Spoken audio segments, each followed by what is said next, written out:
Pada hari Natal, kita merayakan kelahiran Yesus, anak Allah yang datang ke dunia untuk menyelamatkan manusia. Namun, lebih dari sekadar perayaan, Natal adalah pengakuan bahwa Yesus layak menerima penyembahan.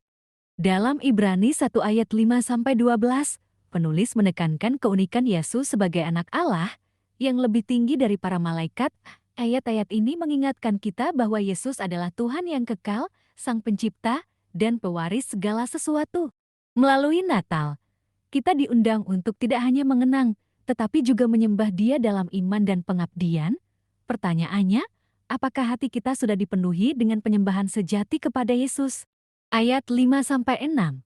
Karena kepada siapakah di antara malaikat-malaikat itu pernah ia katakan, "Anakku engkau telah kuperanakan pada hari ini, dan aku akan menjadi bapanya, dan ia akan menjadi anakku."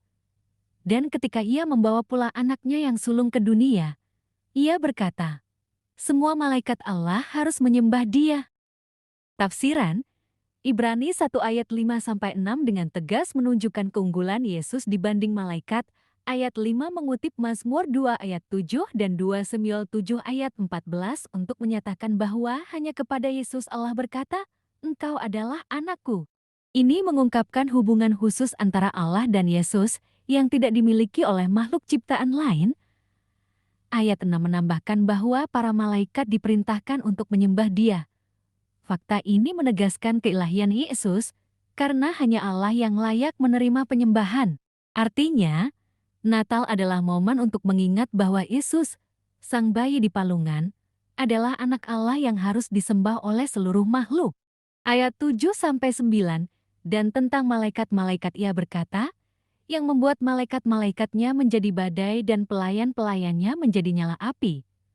Tetapi tentang anak ia berkata, "Tahtamu ya Allah, tetap untuk seterusnya dan selamanya, dan tongkat kerajaanmu adalah tongkat kebenaran. Engkau mencintai keadilan dan membenci kefasikan. Sebab itu Allahmu telah mengurapi engkau dengan minyak sebagai tanda kesukaan, melebihi teman-teman sekutumu." Penulis kemudian mengkontraskan malaikat dengan Yesus.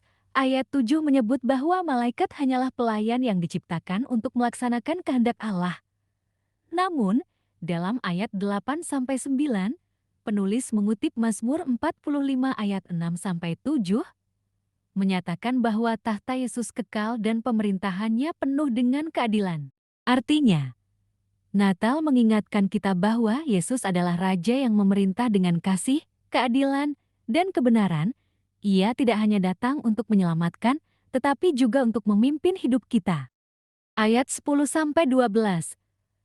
Dan pada mulanya, ya Tuhan, Engkau telah meletakkan dasar bumi, dan langit adalah buatan tangan-Mu. Semuanya itu akan binasa, tetapi Engkau tetap ada, dan semuanya itu akan menjadi usang seperti pakaian. Seperti jubah akan Engkau gulungkan mereka, dan seperti persalinan mereka akan diubah, tetapi Engkau tetap sama. Dan tahun-tahun-Mu tidak berkesudahan.